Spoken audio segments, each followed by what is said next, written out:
growth in business can take longer than expected. Consistency is the name of the game in entrepreneurship. Wala nang iba, wala ka nang pagpapasangan. You're gonna get tired. Consistently show up because a lot of people are depending on you with their lives, yung pamilya nila. Life happens, there are ups and downs. Regardless if the motivation is low, we still have to consistently show up. You cannot have the 24 hours to generate money.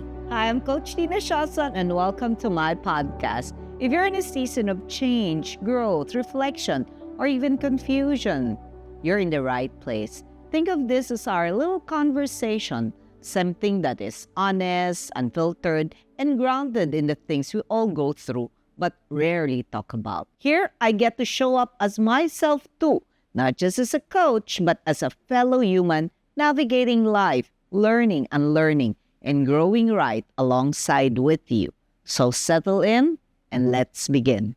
Today, I'd like to talk about some realities in being an entrepreneur. Realities that I know it before I started having my own business. But I'm learning it now and I'm finding it more, appreciating it more now that I am experiencing it. The first reality that I wanted to share with you is you are accountable. Nobody else will. You're accountable to your shareholders. You are accountable to your people. You are accountable to your colleagues and co-leaders. Wala nang iba. Wala ka nang pagpapasangan. It's important that you own it, you decide, and you act on it. Taking accountability might appear scary on set, but as I grow as an entrepreneur and as you grow as an entrepreneur, you would see that it gives more satisfaction taking accountability and being able to see the results, especially the peso value and dollar value that you have generated for your business and for your people. There's one more thing that I'd like to share, which is consistency is the name of the game in entrepreneurship. It's not motivation. Bakit consistency? Kasi you're gonna get tired, and thus it's incumbent upon you to motivate yourself to consistently show up. Because a lot of talents, a lot of clients, and a lot of people are depending on you.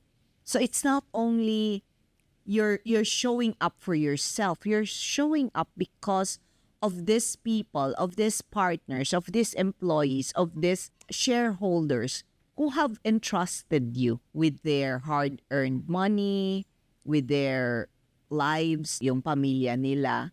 So, really, consistency is the key. Yung pag-show up.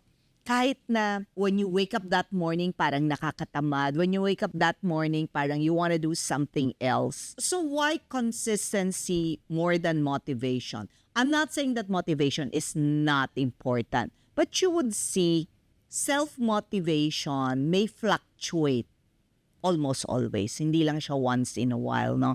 So it would fluctuate because life happens, there are ups and downs, there are personal concerns that may affect your own motivation. Your inspiration is not there. It would affect your motivation. Regardless if the motivation is a little low, we still have to consistently show up. We show up for our clients. We show up for our people.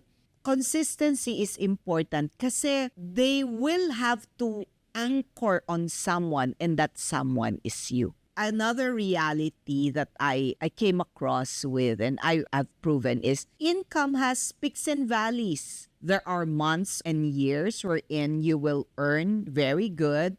There are months and years wherein it's not as good as before. And therefore, self-regulation and self-discipline when it comes to spending, investing, and practical in forecasting our cash flow is very important. The fourth that I wanted to share is about boundaries. When you're into entrepreneurship, dapat klaro ka kung nasa ng boundaries ng pamilya, nasa ng boundaries ng rest and recreation. Yung bang you cannot have the 24 hours purely to generate money. You need to be very intentional that you also take a rest. You also take a rest and recharge yourself. The other one is boundaries when it comes to family. Hanggang saan mo ilalagay na your family can make that decision about the business with you. So dapat klaro yon. Because I've seen a lot of entrepreneurs, they're having difficulty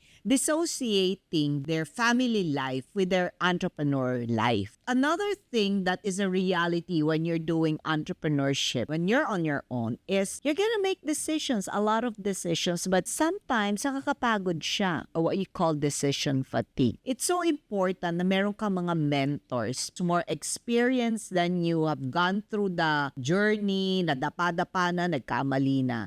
And, seek their guidance, seek their learning, their wisdom from the past. That's not necessarily you would follow everything, but what can happen is it will give you more information to make an informed decision.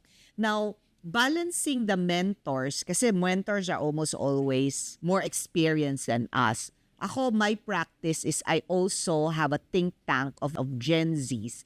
Kasi number one, they're in the workforce now. In fact, majority of the workforce are already Gen Z. So I am able to brainstorm and create possibilities and different ideas with them. So my decision fatigue, nalilesen siya. Kasi alam ko, mas inform yung decision na ginagawa ko or ginagawa ng team ko. There's another thing that I can say a reality in entrepreneurship is you will have wins and losses. You will always have wins and losses.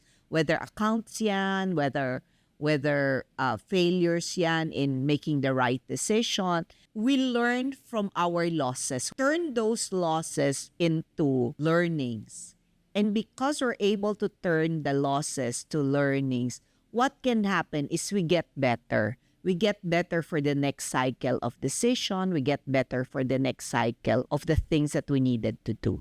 I think the last that I wanted to share is growth in business can take longer than expected. And it could be your own growth as a professional or the growth of your business. And as we move with our business and the people that we work with, what happens then is if we don't have clear milestones o yung bang, ito ang peg ko para sabihin ko na successful na.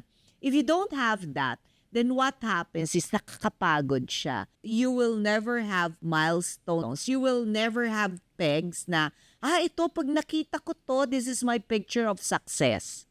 And when you've reached that picture of success, then you move forward to another goal or another picture of success. And that's how we move on in entrepreneurship. Kasi hindi siya madali. So it's important that you aim for something.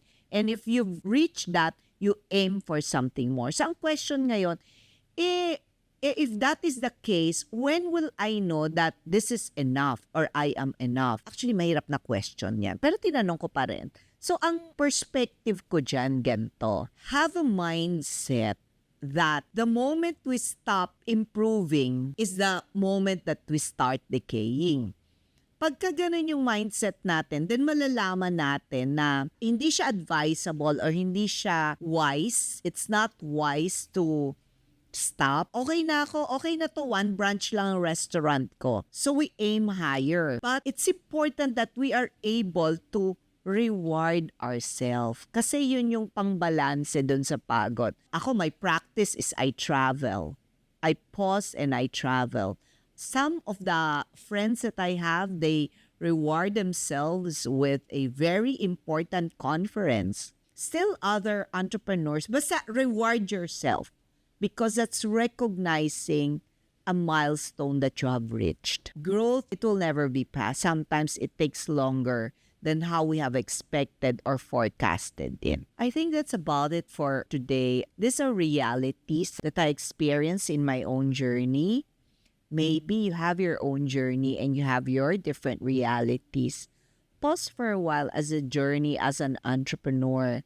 Pause for a while and check what is it that is allowing me to grow. What are these realities that is teaching me something and allowing me to grow not only my business but also grow better as a person. Thank you for spending this time with me. I hope today's conversation gave you something to think about, something to feel, or something to grow from. If you resonate with this episode, share it with someone who might need it too. And if you want more real human conversations about leadership, career, and life, make sure to follow my podcast, Ask Tina Shawson, so you don't miss the next one. This is Coach Tina, and remember, you own your life narratives. I'll talk to you in the next episode.